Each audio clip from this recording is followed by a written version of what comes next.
For centuries, myths have carried two faces, one of wonder and one of fear. And while some legends speak of beauty and marvel, others whisper of hunger, curses, and the dead who refuse to rest. In the first 5 parts, we met giants, beasts, and creatures that blurred the line between fact and fable. But here, the stories darken. This is part 6, where the earth cracks open, where spirits linger, and where monsters wear the face of death itself. From child-snatching tricksters in distant jungles to skeletal giants rising from the soil. These are 7 beings that remind us legends were never just fairy tales. Number 7. Ebu Gogo. Do you remember Mowgli from the Jungle Book? Or Tarzan swinging through the jungle? We've all seen characters who lived like animals, yet looked like humans. But what if these weren't just characters from stories? What if legends of wild, human-like beings were rooted in something real? Deep in the forests of Flores, an island in Indonesia, the local Naga people still whisper stories of the Ebu Gogo.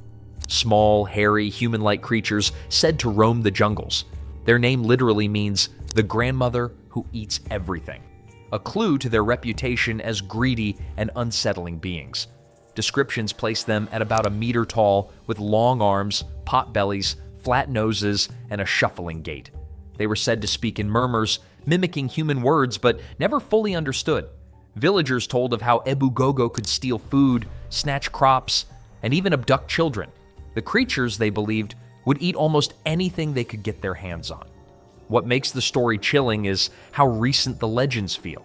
Some accounts claim the Ebu Gogo were still being seen as late as the 18th century, before villagers supposedly drove them into caves and burned them out. In Madagascar, one Reddit user recounted being told about the Vazimba, the little people. The stories instantly reminded him of Homo floresiensis. Skeptics on the internet also argue that Ebu Gogo might not be Homo floresiensis at all, but rather a human pygmy tribe. And even though science has never proven the existence of Ebu Gogo, the discovery of Homo floresiensis ensures that the mystery remains alive to this day. Number 6. Death Worm. At number 6 looms the death worm, the monstrous big brother of the Indus worm we met in part 3. Locals call it Olgoi Korkoi, but the world knows it as the Mongolian killer worm.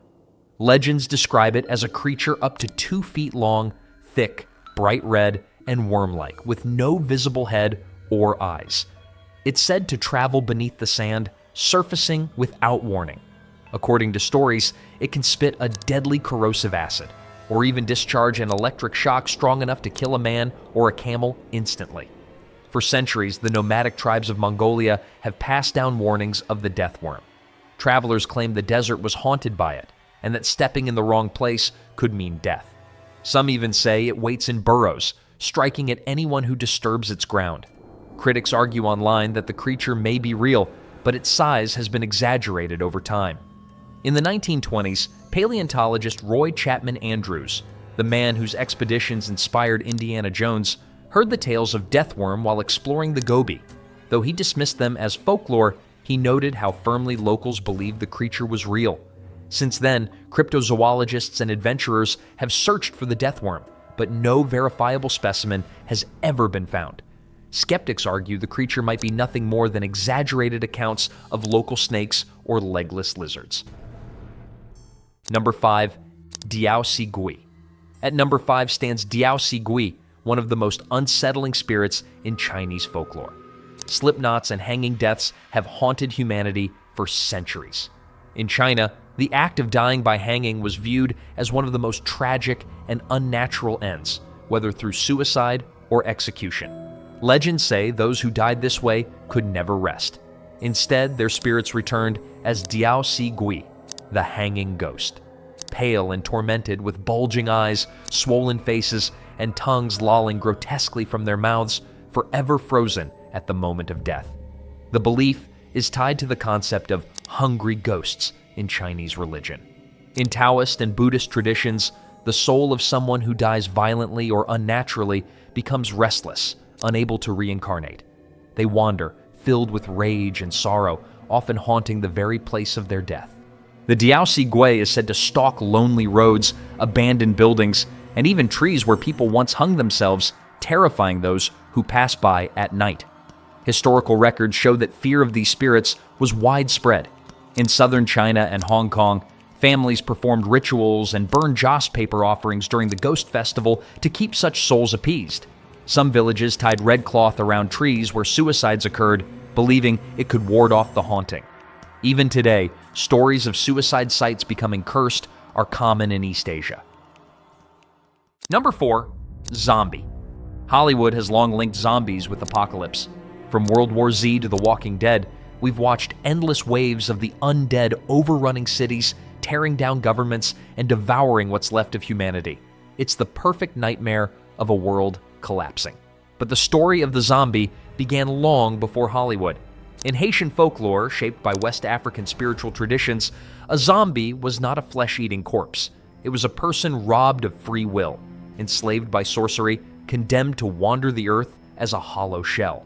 Tales spoke of powders made from toxic plants and pufferfish venom, substances that could mimic death, leaving a victim buried alive, only to be revived later as a mindless servant under a sorcerer's control.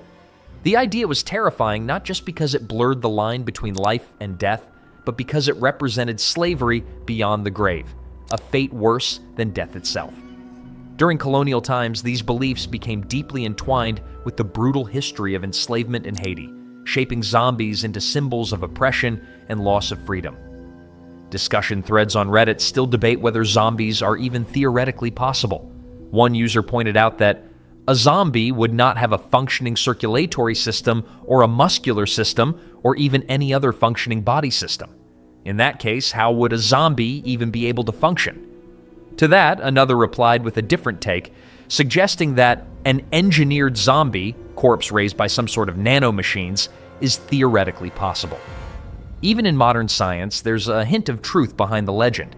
Ethnobotanist Wade Davis studied Haitian rituals in the 1980s and found that so-called zombie powders contain tetrodotoxin from pufferfish, a chemical capable of paralyzing a person, making them appear dead while still alive.